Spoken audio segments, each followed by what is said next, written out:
It's about a young woman from Ireland who falls in love with a local farm worker. The woman's father is a cruel, selfish all-fecker who marries her off to an abusive chieftain in exchange for great wealth, despite the fact that she is already in love. The woman is later discovered dead, and it is at this moment that Dearg Due's narrative becomes one of the deadliest in Irish mythology. Once upon a time, Dearg Due's mythology begins during an era when arranged marriages were widespread in Ireland. This tragic story happened in the area of Ireland now known as Waterford. A lovely woman had fallen in love with a local peasant who worked on a nearby farm in a village in Waterford. They began dating and discussed marriage and children. Everything seemed to be going swimmingly for the couple until the woman's father discovered what was going on. He was a nasty man who didn't care about his daughter's affection or desires. The woman's wicked father had long decided that he would exploit his daughter's beauty. She was many men's desire, and he knew he could take advantage of this. The bad father was aware of one man in particular who would value his daughter's beauty and would be willing to pay handsomely for her hand in marriage. The man was a local chieftain known for his wealth and his family's brutality. Unbeknownst to his daughter, the father traveled to meet the chieftain one night and proposed. The chieftain was aware of the woman and immediately agreed, promising the father land and money in exchange for his daughter's hand in marriage. When the woman discovered what her father had promised, she was enraged, but she knew she couldn't oppose her father. The wedding day dawned, and everyone was pleased except for two people, the newlywed bride and the local peasant who was her true love. On that day, he resolved to do whatever it needed to exact retribution.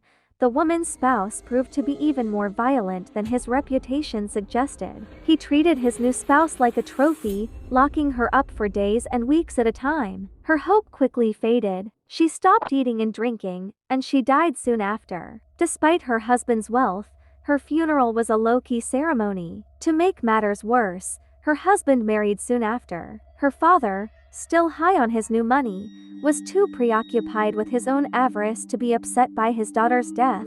Her first love was the only one who mourned her death. Every time he visited her grave, his need for vengeance became stronger. As a result, the woman's spirit was filled with fury and forced her out of the grave, craving for vengeance. Her first destination was her father's house. She broke into his room while he was sleeping and murdered him. She dashed to the terrible chieftain's mansion. When she walked into his room, she discovered him in a bed with a group of ladies, devoid of any sadness or regret. The vampire connection begins here. The woman charged at the chieftain and murdered him instantly. She then began sucking blood from his body.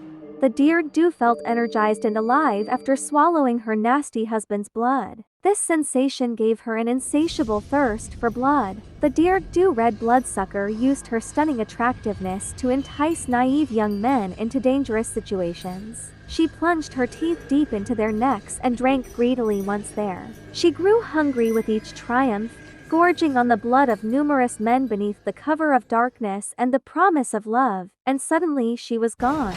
Some claim that the young woman's burial can be discovered in Waterford at a location known as the Tree of Strongbow or Strongbow's Tree. Thank you for watching. If you liked the video, don't forget to subscribe to the channel, like the video and leave a comment.